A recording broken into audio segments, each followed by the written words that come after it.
এতদিনে খবর হলো দর্শক, সত্যি সত্যি অনেকে বলছিল যে দূর সেনাবাহিনী ওই কিছু করে না, চুপচাপ থাকে, আইন শৃঙ্খলা পরিস্থিতি খারাপ, চুরি হচ্ছে, ডাকাতি হচ্ছে, রাজনৈতিক দলের নামে দখলদারি চলতেছে, অস্ত্র উদ্ধার হয় না। এখন কত ধানে কত চাল, এখন দর্শক টের পাবেন। ব্রেকিং নিউজ, আগামীকালকে থেকে এক নতুন বাংলাদেশ দেখতে যাচ্ছি আমরা আবারও।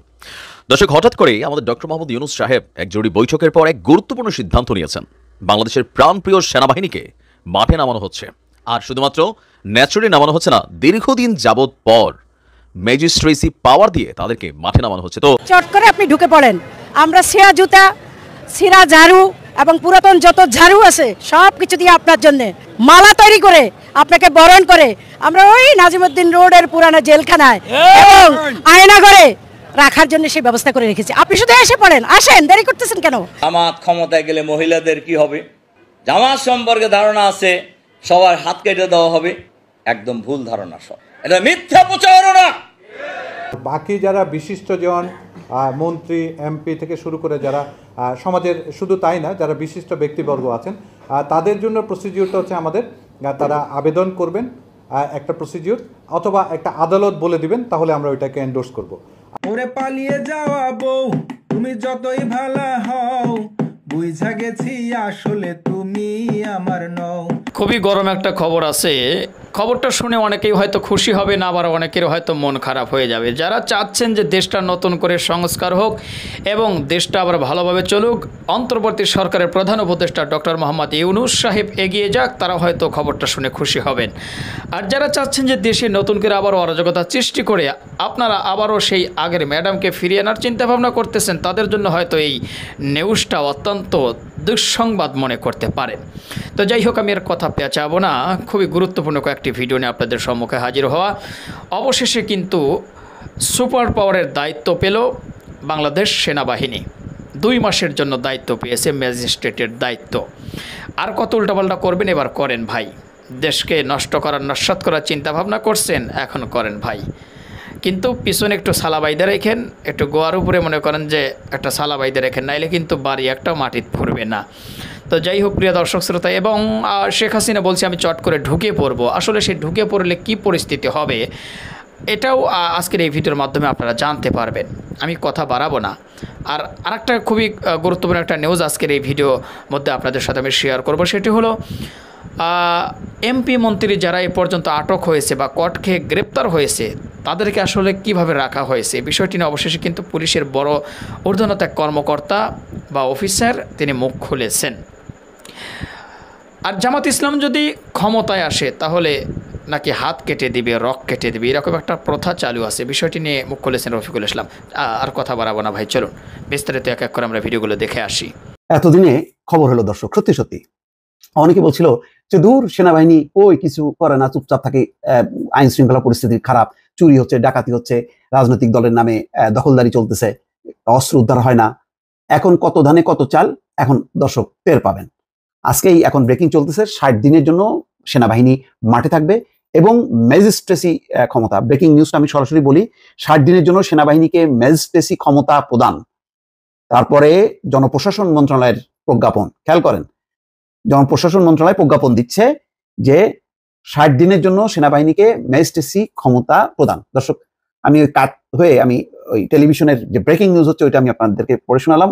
ইতিমধ্যে অনলাইন পত্রিকাতেও আসা শুরু করেছে। বিচারিক ক্ষমতা পেল সেনাবাহিনী, এবং শুরুতে যে কথা বললাম কথা সেটাই, কত ধানে কত চাল এখন বোঝা যাবে। 40 দিন হয়ে গেল, কোনোভাবেই ঠিক হচ্ছিল না আমাদের যা স্বভাব। আমাদের স্বভাবটা হলো এই, যখনই আমি দেখবো যে ভদ্র ওই সেনাবাহিনী ভদ্র আচরণ করতেছে, পুলিশ তো একদম ল্যাথারিজম হয়ে গেছে, পুলিশে তো ওই দুর্নীতি করতে করতে তার মেরুদণ্ড ভেঙে যাওয়ার পর এখন আর সে সোজাইতে পারতেছে না। এখন যারা আছে তারা আর কাউকে করতেছে না। তো মনে করতেছিল অনেকে যে একটা নৈরাজ্য তৈরি হোক, নৈরাজ্য তৈরি হলে আবার সবাই বলবে যে আমাদের দরকার শেখ হাসিনার সরকার। না, ওই আওয়াজ বন্ধ করবে।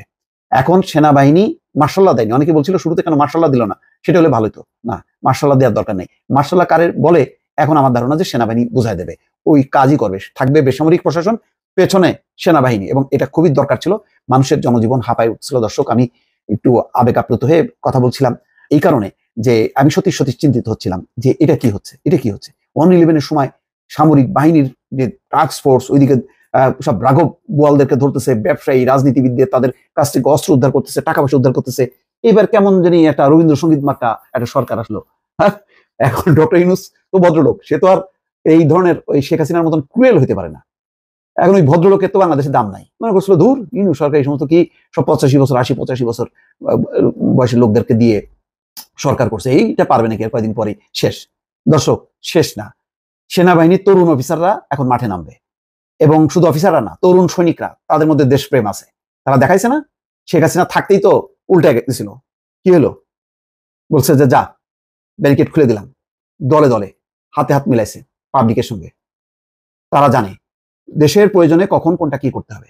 এখন আমার ধারণা যে সেই প্রয়োজনটা অনুভূত হয়েছে, এবং ইউনূস সরকারকে নিয়ে যে হাসি তামাশা ঠাট্টা করা এবং মানে এক ধরনের নির্লিপ্ততার যে অভিযোগ, সেই অভিযোগটা জবাব দেবে। ইতিমধ্যে তৈরি পোশাক শিল্পে ফ্রি স্টাইল, আজকে মনে হলো কাজে যোগ দিলাম, কালকে মনে হলো কাজে যোগ দেবো না, চল যাই ভাঙচুর করে আসি।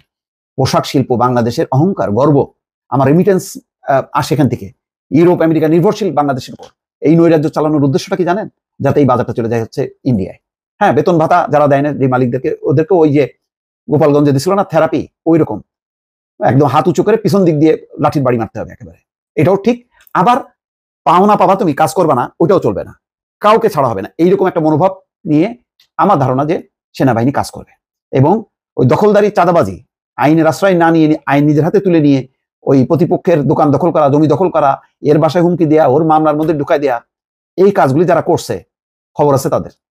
ইতিমধ্যেই দেখলাম যে যুব দলের একজন ধরা পড়ছে, কোন একটা এই খবর দেখলাম। তো আমার কথা হলো কি ভাই, সেনাবাহিনী ইউনূস সরকারকে কাজ করতে দেন। তারা দল নিরপেক্ষ, তারা দলবাজি করার জন্য কিন্তু আসে নাই, তারা জাস্টিস প্রতিষ্ঠা করার জন্য আসছে, এবং সেই জাস্টিসটা প্রতিষ্ঠা হবে, করবে সাধারণ জনগণের সমর্থন নিয়ে। ছাত্ররা থাকবে, ছাত্ররাও একটু বেলাইনে চলে যাচ্ছিল, ওই থানায় যে তদবির করা, প্রশাসনে যে তদবির করা, সব তদবিরবাজি বন্ধ হবে। সেনাবাহিনী বাংলাদেশের প্রশিক্ষিত দল, যারা আন্তর্জাতিক পর্যায়ে সুনাম অর্জন করছে, সেই বাহিনী হচ্ছে সেনাবাহিনী। আগামীকালকে থেকে এক নতুন বাংলাদেশ দেখতে যাচ্ছি আমরা আবারও। দর্শক, হঠাৎ করেই আমাদের ডক্টর মোহাম্মদ ইউনূস সাহেব এক জরুরি বৈঠকের পর এক গুরুত্বপূর্ণ সিদ্ধান্ত নিয়েছেন। বাংলাদেশের প্রাণপ্রিয় সেনাবাহিনীকে মাঠে নামানো হচ্ছে, আর শুধুমাত্র ন্যাচুরালি নামানো হচ্ছে না, দীর্ঘদিন যাবৎ পর ম্যাজিস্ট্রেসি পাওয়ার দিয়ে তাদেরকে মাঠে নামানো হচ্ছে। তো কেন হুট করে এই ডিসিশন, সেটা এই মুহূর্তে বাংলাদেশের মানুষ মোটামুটি নিজেরাও বুঝতেছে। রাজধানী সহ আগামীকালকে থেকে রাত 12টার পর থেকে সারা দেশে বাংলাদেশ সেনাবাহিনীকে বিশেষ ক্ষমতা দিয়ে মাঠে নামাচ্ছে সরকার। আর এই ক্ষমতাটা হচ্ছে কি, নির্বাহী ম্যাজিস্ট্রেটের যে ক্ষমতাটা আছে সেটা সেনাবাহিনীর কমিশনপ্রাপ্ত কর্মকর্তাদের এই ক্ষমতা দেওয়া হয়েছে। জনপ্রশাসন মন্ত্রণালয়ের এক প্রজ্ঞাপনে এইমাত্র এই সিদ্ধান্ত জানানো হয়েছে, এবং কি এই সিদ্ধান্ত আজ থেকে কার্যকর শুরু হয়ে গেছে। সময় কতক্ষণ? আজ থেকে আগামী 60 দিন, প্রায় 2 মাস, প্রায় না 2 মাসই সেনাবাহিনী ম্যাজিস্ট্রেসি পাওয়ার নিয়ে রাজপথে থাকবে। কোটা সংস্কার আন্দোলনকে ঘিরে আপনার গত 19 জুলাই থেকে সারা দেশে সেনাবাহিনী মোতায়েন এবং কারফিউ জারি করা হয়েছিল। এরপর ছাত্র অভ্যুত্থানে 5ই আগস্ট আওয়ামী লীগ সরকারের পতন হয়। 3 দিনের মাথায় 8ই আগস্ট ডক্টর মোহাম্মদ ইউনূস তিনি এই দায়িত্ব নেন। আর এরপর দায়িত্ব নেওয়ার পর সবচেয়ে বেশি যে ঝামেলাগুলো পোহাচ্ছেন সেটা হচ্ছে কি, আমাদের পুলিশ প্রশাসন অনেকটা ডিএক্টিভ ভূমিকায় আছে। হয়তো আমাদের থানাগুলোতে আমরা পুলিশ দেখছি, কিন্তু পুলিশের যে কার্যকরী ভূমিকা সেটা কিন্তু অনেক জায়গায় নাই। আবার অনেক জায়গায় বিএনপি ক্ষমতায় আসবে মনে করে স্থানীয়ভাবে বিএনপির নেতাকর্মীরা, আবার অনেক জায়গায় আওয়ামী লীগ ক্ষমতাচ্যুত হয়ে গেছে, কিন্তু তারপরেও লোকাল থানাগুলোতে নিজেদের আধিপত্য বিস্তার করে নানান ধরনের মামলা, মিথ্যা মামলা, আবার অরিজিনাল মামলা, সবকিছুর সমন্বয় ঘটাচ্ছে। পাশাপাশি বিভিন্ন জায়গায় রাষ্ট্রীয় প্রতিষ্ঠান ভাঙচুর, অপ্রয়োজনীয় বিক্ষোভ, একটা বড়ল সিচুয়েশন কিন্তু বাংলাদেশ দেখছে। মানুষ নিরাপত্তাহীনতায় ভুগছে, জায়গায় জায়গায় সমস্যা হচ্ছে, অনেক জায়গাতে চাঁদাবাজরা আবারও অ্যাক্টিভ হয়েছে। তো এই সকল সিচুয়েশনকে শান্ত করার জন্যই বেসিক্যালি আপনার এই সেনাবাহিনীকে ম্যাজিস্ট্রেসি পাওয়ার দিয়ে রাজপথে নামানো হয়েছে। তো ম্যাজিস্ট্রেসি পাওয়ারটাতে সেনাবাহিনীর কী করার সুযোগ আছে? নর্মালি আপনার সেনাবাহিনী যখন মাঠে থাকে তারা সহজে গ্রেপ্তার বা ধরেন কোনো রকম জরিমানা সামহাও এগুলোতে ভূমিকা রাখে না। তাদেরকে আপনার কি বলা হয়েছে, নর্মাল সিস্টেমে পুলিশ প্রশাসন সহ মিলাটিলা অনেক কাজকর্ম করতে হয়েছে। বাট আজকে রাত্রে 12টার পর থেকে আর ওরকম সুযোগ নেই। সেনাবাহিনী চাইলে আপনার নগদে গ্রেপ্তারও করাইতে পারবে, আপনার নগদ শাস্তি দিতে পারবে, জরিমানা করতে পারবে, সামহাও একটা বিশাল মানে ক্ষমতা নিয়েই মাঠে নামছে। তো আমি মনে করি খুবই খুবই গুরুত্বপূর্ণ এবং কি সময় উপযোগী একটা সিদ্ধান্ত নেওয়া হয়েছে। কারণ দেশের আইন শৃঙ্খলা পরিস্থিতি যদি ঠিক না থাকে, তাহলে ইউনূস সাহেবের যে সরকার আসছে সেই সরকার সমালোচনার মুখে পড়বে। পাশাপাশি আপনি দেখেন ভারতে ইলিশ যাচ্ছে না, এখন আর চাঁদাবাজির সিন্ডিকেটও নাই, তারপরেও বাজারে দ্রব্যমূল্যের দাম আগুন। আবার কিছু কিছু জায়গায় চাঁদাবাজি হচ্ছে। তো এই সকল বিষয়গুলোতে জনমনে ডক্টর ইউনূস সরকারকে যে প্রত্যাশা ছিল সেখানে ঘাটতি তৈরি হয়েছে, শুরু হয়ে গেছে সমালোচনা। তো এই সকল বিষয়কে রিকভার করার জন্যই সম্ভবত আপনার এই গ্রুপটা বা আমাদের সেনাবাহিনীকে এই বিশেষ ক্ষমতা দিয়ে রাজপথে নামানো হচ্ছে। আমি মনে করি একদম পারফেক্ট ডিসিশন। আমরা একটা ভালো বাংলাদেশ দেখতে চাই। চট করে আপনি ঢুকে পড়েন। আমরা ছেঁড়া জুতা, ছেঁড়া ঝাড়ু এবং পুরাতন যত ঝাড়ু আছে সব কিছু দিয়ে আপনার জন্য মালা তৈরি করে আপনাকে বরণ করে আমরা ওই নাজিমুদ্দিন রোডের পুরানো জেলখানায় এবং আয়না করে রাখার জন্য সেই ব্যবস্থা করে রেখেছি। আপনি শুধু এসে পড়েন, আসেন, দেরি করতেছেন কেন? আমরা তো আপনাকে আছি, আপনি আসেন। আপনার হাজারবার আপনাকে ফাঁসি দিলেও এই রক্তের ঋণ শোধ হবে না। আপনি তো এমনিতেই ফাঁসির আসামি, আসতে আপনাকে হবেই। আপনি না আসলেও আপনাকে আনা হবে ইনশাল্লাহ। সেইভাবেই আনা হবে, যেভাবে সুরকে যেভাবে পিড়ে আনে, কুত্তাকে যেরকম হেসড়ে আনে, এইভাবেই আপনাকে আনা হবে এবং আপনার মন্ত্রী এমপিদের আনা হবে। লজ্জা শরম নাই তো? সারা জীবন 2 নম্বরই করে করে গেছেন, দেশটাকে ধ্বংস করে দিয়ে গেছেন। আপনার আমলারা, মন্ত্রীরা এখনো কিছু কিছু জায়গায় সেই কুলাঙ্গাররা, ছাত্রলীগের কুলাঙ্গাররা এখনো তারা মাথাচাড়া দিয়ে উঠতে চায়। আমরা আপনাদের মাধ্যমে বলতে চাই, গোপালগঞ্জে যেই ধরনের ন্যাক্কারজনক ঘটনা ঘটিয়েছেন এই স্বৈরাচারী হাসিনার দোসররা, এদেরকে গোপালগঞ্জের নাম বদলে দিতে হবে এবং গোপালগঞ্জের লং মার্চ হবে। গোপালগঞ্জ থেকে ধরে ধরে প্রত্যেকটা নেতা কর্মীকে পুরানা জেলখানা নিয়ে বন্দী করা হবে। তার তো পদত্যাগ করতে হয় না, কিসের পদত্যাগ করবে? সে কি ভোটে প্রধানমন্ত্রী হয়েছিল? সেটা আপনারা জানেন না? এই দেশে বারবার সে বিনা ভোটে প্রধানমন্ত্রী, সে নিজেই প্রধানমন্ত্রী। তার আবার কিসের পদত্যাগ? তার তো পদত্যাগ লাগে না, সে তো পদত্যাগের কাজ করে নাই। এই জন্যই জনতা তাকে এইভাবে ধাওয়া করে নির্লজ্জের মতো, একদম পুরা মানে লজ্জা শরম নেই। 300 পার্লামেন্ট পৃথিবীর ইতিহাসে, মানে 300 পার্লামেন্ট একসাথে পালাইয়া গেছে, মানে প্রধানমন্ত্রী সহ। এদের আবার পদত্যাগ কিসের? পদত্যাগ কি দেওয়া লাগে? পদত্যাগগিরি তো দেখাই দিত জনগণে, যে এইভাবে ছোট বাচ্চা থেকে শুরু করেছেন। দেখেছেন না গণভবনে কি অবস্থা হয়েছে? গণভবনে তারপর সে রাষ্ট্রপতির কাছে সে পদত্যাগপত্র সই করে দিছে এবং সে দেখবে না দেখ, তাতে আমাদের কিছু যায় আসে না। আমরা বলবো আসো, হাসো, আসো, তোমাকে বরণ করার জন্য আমরা দাঁড়িয়ে আছি। ওই যে বললাম না, ঝাড়ুর মালা, জুতার মালা, তাও আবার পুরাতন জুতা, সেটা কোনো নতুন জুতা না। তুমি আসো, তোমাকে আসতেই হবে। এই বিষয়গুলো আমি আমার বিবেচনা থেকে আমি এভাবেই দেখছি। শেখ হাসিনার যে পরিণতি হয়েছে, তারাও সেই সমান পরিণতির অধিকার, কেননা তারা সেইভাবেই শেখ হাসিনাকে বৈধতা দিয়েছে। এই 18 থেকে 20 কোটি জনগণকে তারা হেনস্থা করেছে। 18 কোটি থেকে 20 কোটি জনগণকে তারা আজকে রাস্তায় বসিয়ে দিছে এবং রক্তের বন্যা বইয়ে দিছে। কেননা এই ফ্যাসিস্ট সরকারের সহদর হলো এই জাতীয় পার্টির এই কুলাঙ্গাররা। এই কুলাঙ্গারদেরকে ফাঁসির কাস্টে ঝুলাতে হবে, এদের বিরুদ্ধে মামলা করতে হবে। এদের বাংলাদেশে এদের কোনো রাজনীতি করার অধিকার নাই। জামাত সম্পর্কে একটা ধারণা আছে, জামাত ক্ষমতায় গেলে মহিলাদের কি হবে। জামাত সম্পর্কে ধারণা আছে সবার হাত কেটে দেওয়া হবে। একদম ভুল ধারণা, সব এটা মিথ্যা প্রচারণা। জামাত যদি বাংলাদেশের কোনো সময় রাষ্ট্রীয় ক্ষমতায় যায়, দেশ শাসনের সুযোগ পায়, তাহলে মহিলা, পুরুষ, হিন্দু, বৌদ্ধ, খ্রিস্টান থেকে শুরু করে সকল শ্রেণীর মানুষের অধিকার প্রতিষ্ঠা করা হবে হলো জামাতের একমাত্র দায়িত্ব, 1 নম্বর দায়িত্ব। তার কারণ রাষ্ট্রীয় ক্ষমতায় যারাই থাকবে তাদের দায়িত্ব হলো মানুষের জান, মাল, ইজ্জত, আবরু রক্ষা করা। কিন্তু দেশ স্বাধীনতা লাভের পরে আজ পর্যন্ত যারাই ক্ষমতায় এসেছেন তারা কি এই কাজটি ভালোভাবে করতে পেরেছেন? পারেন নাই, পারেও নাই, করেও নাই। এই কাজটি আমরা করবো ইনশাআল্লাহ। তাদের জন্য আমাদের একটা সুনির্দিষ্ট বা একটা অর্ডার আছে এবং প্রেক্ষিতে ওনারা সরাসরি ডিভিশন যখন কারাগারে আসেন তখনই ডিভিশন পেয়ে যান। আর বাকি যারা বিশিষ্টজন, মন্ত্রী, এমপি থেকে শুরু করে যারা সমাজের, শুধু তাই না, যারা বিশিষ্ট ব্যক্তিবর্গ আছেন, তাদের জন্য প্রসিডিউরটা হচ্ছে আমাদের, তারা আবেদন করবেন একটা প্রসিডিউর, অথবা একটা আদালত বলে দিবেন, তাহলে আমরা ওইটাকে এন্ডোর্স করবো। আর যাদেরকে আদালত বলবেন না তাদের ব্যাপারে হচ্ছে তারা আবেদন করলে ওই আবেদন আমরা বেসিক্যালি ডিস্ট্রিক্ট ম্যাজিস্ট্রেট অর্থাৎ ডিসি অফিসে প্রেরণ করি এবং ওইখান থেকে অ্যাপ্রুভ হয়ে আসলেই কিন্তু আমরা শুধুমাত্র তাদেরকে ডিভিশন প্রদান করি।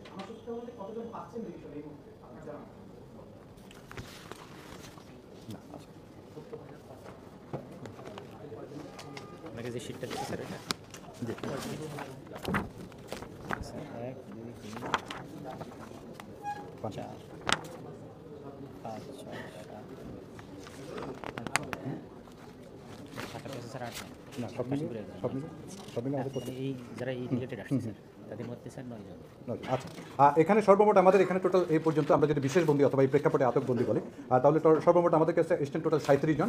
এর মধ্যে এই মুহূর্তে আপনার 9 জন ডিভিশন পাচ্ছেন, আর বাকিরা আসলে পর্যালোচনার মধ্যে আছে। জি জি জি। ওরে পালিয়ে যাওয়া বউ, তুমি যতই ভালা হও, বুঝা গেছি আসলে তুমি আমার নও। ওরে পালিয়ে যাওয়া বউ, তুমি যতই ভালা হও, বুঝা গেছি আসলে তুমি আমার নও। আপন হওয়ার ভান করে আমার সব লুটে নিলে, বিনিময়ে আমার জীবন জাহান্নাম বানিয়ে দিলে। আপন হওয়ার ভান করে আমার সব লুটে নিলে, বিনিময়ে আমার জীবন জাহান্নাম বানিয়ে দিলে।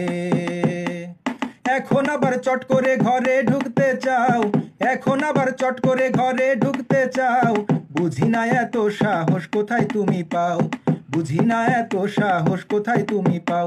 ওরে পালিয়ে যাওয়া বউ তুমি যতই ভালা হও, বুঝা গেছি আসলে তুমি আমার নও। ওরে পালিয়ে যাওয়া বউ তুমি যতই ভালা হও, বুঝা গেছি আসলে তুমি আমার নও। দাদার বাড়ি, চাচার বাড়ি, মামুর বাড়ি, খালুর বাড়ি, আমার টাকায় তৈরি করছো অট্টালিকা গাড়ি বাড়ি। দাদার বাড়ি, চাচার বাড়ি, মামুর বাড়ি, খালুর বাড়ি, আমার টাকায় তৈরি করছো অট্টালিকা গাড়ি বাড়ি। ধার কর্জ করিয়া আমায় ডুবাইছো, ধার কর্জ করিয়া আমায় ডুবাইছো, আমার টাকায় প্রতিবেশীর পেট ভরাইছো, আমার টাকায় প্রতিবেশীর পেট ভরাইছো। ওরে পালিয়ে যাওয়া বউ তুমি যতই ভালা হও, বুঝা গেছি আসলে তুমি আমার নও। ওরে পালিয়ে যাওয়া বউ তুমি যতই ভালা হও, বুঝা গেছি আসলে তুমি আমার নও। অবশেষে কঠিন একটা খেলা দেখিয়ে দিল আমাদের অন্তর্বর্তী সরকারের প্রধান উপদেষ্টা ডক্টর মোহাম্মদ ইউনূস। ইতিমধ্যেই হয়তো আপনারা সোশ্যাল মিডিয়া যারা ব্যবহার করেন তারা জেনে গিয়েছেন সেনাবাহিনীর হাতে কিন্তু একটা সুপার পাওয়ার দিয়ে দিয়েছে। আর এটাই হয়তো সাধারণ জনগণ চেয়েছিল, যেটা অবশেষে জনগণের দোয়া কবুল হয়েছে বলতে পারেন। আপনারা পাশে দেখতে পাচ্ছেন যে বিচারিক ক্ষমতা পেল সেনাবাহিনী। দেশে নতুন করে স্বাধীন হয়েছে প্রায় 40 দিন পার হয়ে গেছে। শেখ হাসিনা সরকার পতনের পর 40 দিন যখন পূর্ণ হয়েছিল তখন একটা 40 পালন করা হয়েছিল। সেখানে মধ্যভোজের আয়োজন করা হয়, অনেক খানাপিনাও হয়। মানুষ মারা গেলে যেভাবে 40 দিন পর একটা আয়োজন করে সেই আয়োজনও করা হয়েছিল। যাই হোক, যেটা বোঝাইতে চাচ্ছি যে দেশের পরিস্থিতি যেন